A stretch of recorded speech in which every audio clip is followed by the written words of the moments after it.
Hi, Andrew Kramer here with VideoCopilot.net.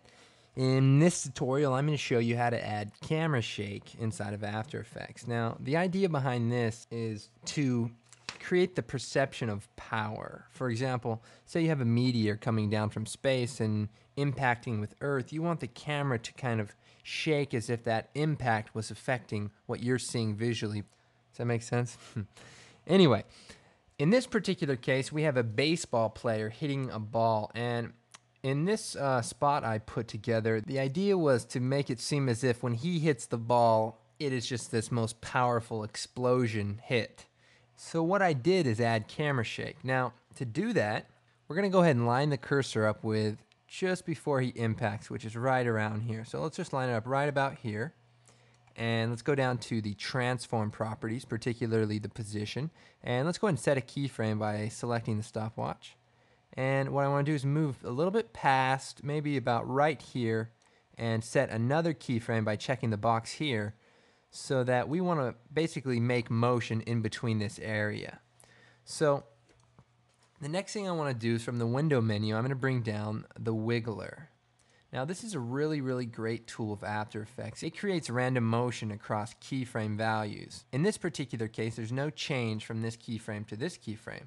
So what we want to do is make the difference within these keyframes our motion and our shake. So with these two keyframes selected, I'm going to go over here to the wiggler settings, and I'm going to make sure that the noise type is jagged. I'm going to make it all dimensions independent so that it moves up and it moves left and right. And for the frequency, I'm going to keep that at 15 like I have it, and make sure the magnitude is set to 25. And the frequency is basically how many keyframes or how many bumps per second in this particular case, and the magnitude is how much to move it on each keyframe. So with these two keyframes selected, I'm going to go ahead and hit apply. And be careful to make sure you have just these two keyframes selected, because if you select even other parts of it, you won't be able to use the wiggler because it needs to just use two keyframe values or keyframe values of the same parameter. So with these two selected, go ahead and hit apply, and you notice immediately that we've created all these keyframes here. So let's go ahead and see what happens in our animation. We're going to just go ahead and preview this.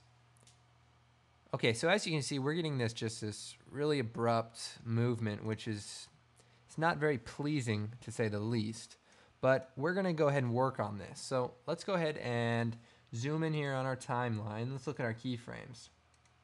Now we have a keyframe here at the end that's not equally spaced like all of them. So let's just go ahead and move this out so that everything's uniform.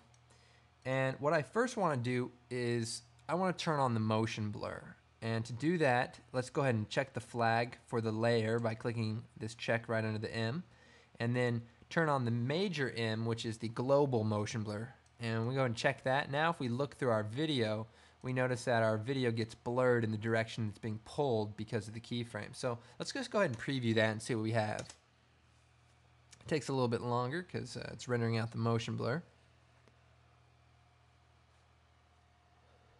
Okay, I think that's a whole lot better. It's not as jarring because the motion blur makes up kind of the data in between that our mind is kind of skipping over as we watch it before.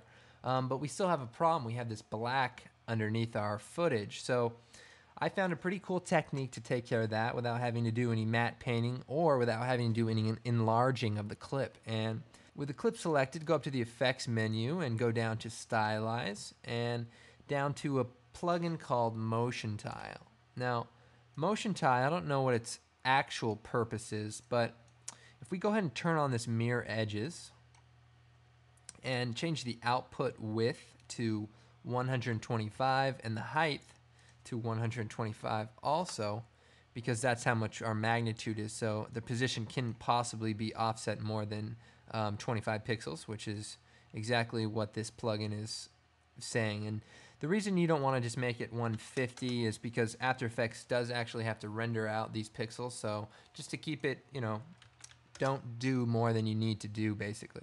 So anyway, as you can see, we've filled in the data here by using this Motion Tile plugin.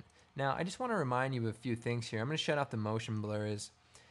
This technique works, it works in a lot of cases, but it's not perfect. As you can see up here, we're getting kind of the mirror of this slanted edge, which is kind of causing a point. Now, because of the motion blur in this shot, it won't really be prominent at all. And of course, it is beyond the action safe, but it's a good idea to keep this in mind, is that this plugin is not going to work for everything. And especially when you have major offsets, you can really start seeing the mirroring of the effect. But anyway, just keep that in mind, and let's go ahead and move on here. I'm going to turn the motion blur back on. And let's just go ahead and preview it from here on out now that we have our black edges filled in.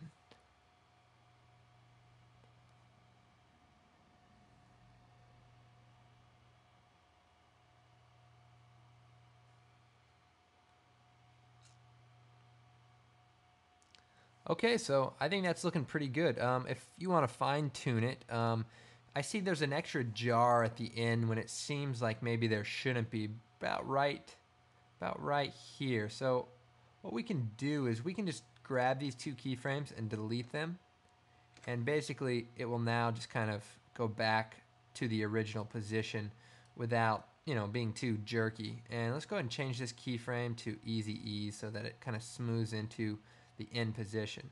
Now let's go ahead and preview that again.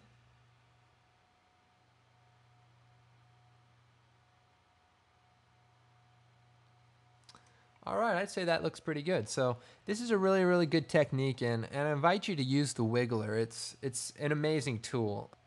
So anyway, good luck with this technique, and I hope it helps you out.